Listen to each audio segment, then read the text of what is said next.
Next story in our epic shark book is Swimming with Sharks. What's it like to hang out with hammerheads, gallivant with great whites, or snorkel with short-fin makos? Would you be brave enough to slip under the surface and swim with these impressive predators?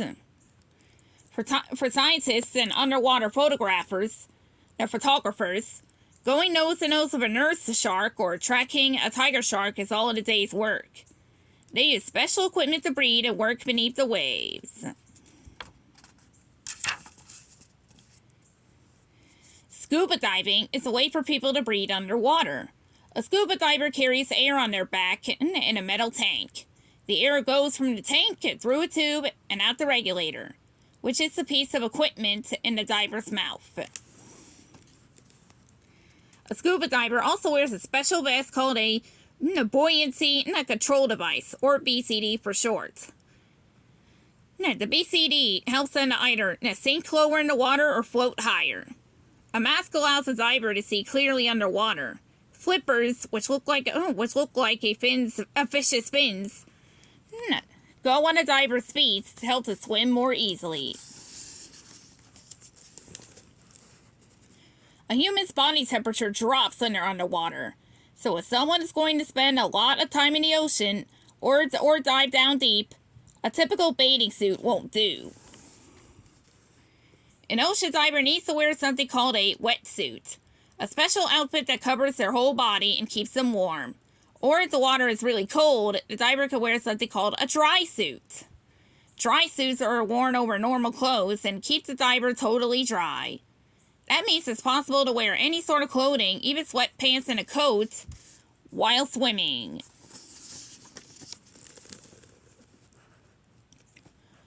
Underwater photographers can use the same types of cameras used on dry land, but they put them inside something called underwater housing. Their waterproof case keeps the equipment dry. Photographers can use special underwater lights to brighten their shots. Because of the way lights works underwater, photographers need to get very close to their subject. If they're more than a few feet, about a meter away, the photo will be blurry.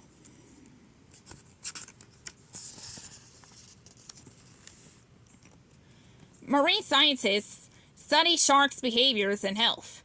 They use the scuba gear to swim near the sharks and record videos of them. Sometimes scientists use underwater remote-controlled cameras, or drones, which can go places humans can't. Scientists can also use a technique called tagging to study sharks. A tag is something inserted into the shark's fin, often on or near its top fin. The tag doesn't harm the shark. A tag might have an identification number on it, or there might be an electronic transmitter that sends information about the shark's location to scientists. By tracking where a shark travels, scientists are able to learn about some of its behaviors. They can see shark movement and migration patterns. Scientists can also see if sharks swim in marine protected areas or sanctuaries, and then use that information to help protect them.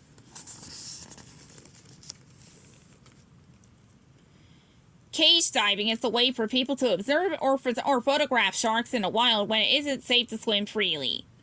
To do this, the diver gets inside a shark-proof metal cage, which is lowered into the water from a boat. So, would you take the plunge? Swimming with sharks is a bold blend of nature, technology, adventure, and teeth.